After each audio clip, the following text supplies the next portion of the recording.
Gita 6.13 Samam kaya shiro grivam dharena chilam stiraha samprekshinasikagram swam dishascha This is Hare Krishna continuing the description of the process of Ashtanga Yoga. Here he is focusing on the description of asanas. Samam kaya shiro grivam. So samam in a straight line. Kaya is the body. Shiro is the head. Grivam is the neck. So it keeps the back, the neck and the head in a straight line. Dharayan, by positioning oneself like this. Achalam sthiraha, being firm, being non-moving, being fixed. Samprekshanasika gramswam. Sampreksha, one starts seeing. Nasika gramswam, at the tip of the nose. Nasika gramsam. Dishascha navalokayan. And disha is directions. Cha anavalokayan. One doesn't look in various directions. So here Krishna is describing the bodily posture and the focus of the eyes. So asanas are important preliminary steps for focusing the mind. Actually, if we see in most activities, there are postures which are comfortable. They may be slightly customized for different people. For example, when a batsman is going to bat, every batsman has a particular stance. Now, how the batsman feels, how far the batsman keeps the bat from the body, or does the bat touch the ground or is raised above the ground? How much distance to keep between the legs? How far to stand from the stumps? Whatever. So there are so many things which are which comprise the stance, which is like the posture, which is like the asana, we could say. Now, the principle that there is a comfortable, efficient posture for subsequent action, that is universal. Many times when people sit on chairs, they often, they try to make the chair comfortable so that they can do their work properly, whatever work it may be. Now, while these are crude examples of the role of postures, but the point is that the postures do play a role, and that role is not to be downplayed or denigrated or denied. Acknowledging that role enables us to move forward in our inner journey. So here Krishna is not talking about any particular asana. There are many different asanas which are there in yoga, in the yoga shastras, and different asanas serve different purposes. Now, many of the asanas are also meant for facilitating bodily health. The purpose of facilitating bodily health is not bodily enjoyment, as is widely considered today. Nowadays, many people practice yoga primarily for the purpose of for enhancing bodily health, but the yogis who want to realize their identity beyond the body, even such yogis know that ultimately the body is temporary, and ultimately we need to go beyond the body, but still they know that as long as the soul is in the body, the body has to be taken care of. It said shariram dharma sadhanam. The body is the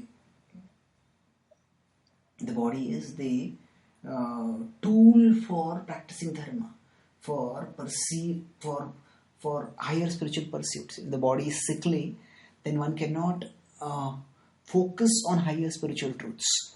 Although one may strive to, and sometimes we may appreciate the sheer determination and the capacity of some advanced devotees or some serious yogis.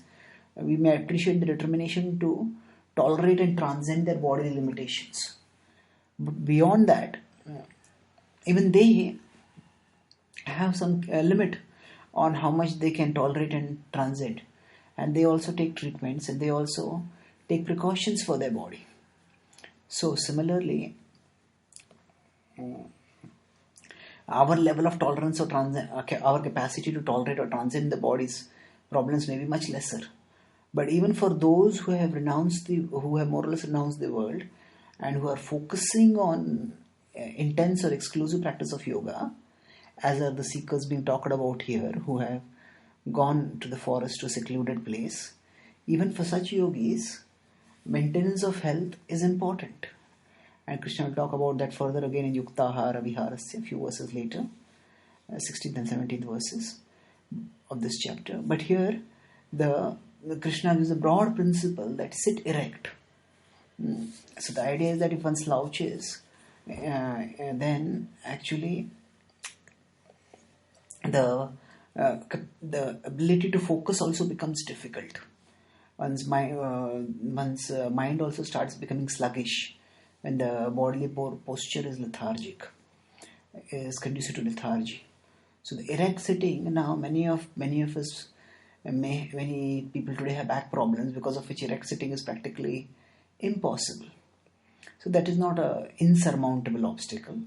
As point of externals is not that we consider the externals to be the ultimate thing and think that without the external nothing is possible.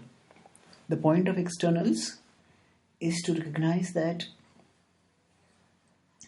these externals are conducive, and as much as possible we should try to have these externals so as erect as possible. So in case it's not exactly possible to keep in a straight vertical line, keep the back and neck and head as erect as possible.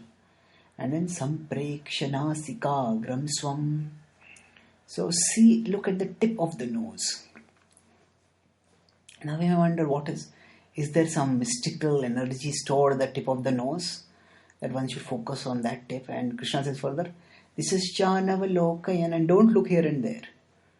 Don't make the exercise of yoga into a sightseeing exercise where one sits in one place but lets the eyes wander here and there, and then along with that the mind also wanders. And the mind is meant to wonder, not wander. Wonder not about what is there out in the material world, but wonder about what treasures are hidden deep within, and to pursue those treasures. So that is of course a long way off for most of us, but we can get glimpses of that when we experience some deep peace or some very special bliss during our practice of Bhakti Yoga. We can understand that there is much that is there within which we can seek and gain.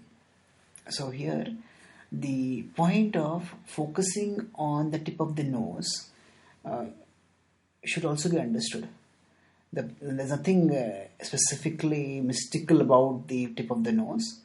In fact, Krishna has earlier told in 5.27-28 that one should focus on the space between the eyebrows. Sparshan krutva bahirbhayam chakshushchaiva antare bhruvo. Chakshushchaiva antare bhruvo. That in between the focus on the space between the eyebrows. So the point of either whether you focus on the point on the space between the eyebrows or at the tip of the nose, the point is to have some stable external point for focus by which one does not get distracted and captivated within the changes within the external world, changes in the outer circumstances.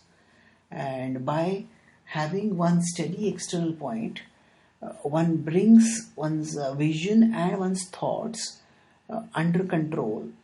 They are raging around, we try to bring them under control, and then once they are brought under control, then they can be led inwards. And that inward journey will be subsequently talked about in the ongoing discussion on this chapter. Thank you.